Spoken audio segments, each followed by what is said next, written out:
Hindi daw ba ako nahiya sa pinaggagawa ko?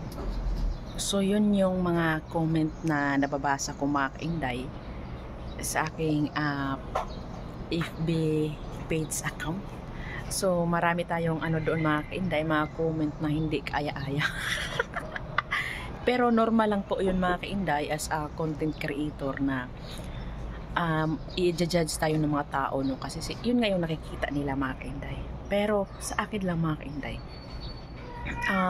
okay lang sa akin yung mga kainday kasi talaga namang yung mga pinagagawa ko is pampatawa talaga yon. So hindi lang talaga siguro siya natuwa sa ginagawa ko, kaya nasabi niya yun mga kainday. Pero nandito nga tayo bilang isang content creator para magbigay inspirasyon, para magpasaya sa mga taong nanonood sa atin, no? Kaya mga kainday, okay lang sa akin kahit sabihin nyo sa akin na nababaliw na or hindi nahihiya sa pinagagawa ko. Bakit ako mahihiya mga kainday? Wala naman ako inaapak ng tao. Kaya kung halimbawang nangyari din sa inyo, hayaan nyo lang mga kainday, normal lang po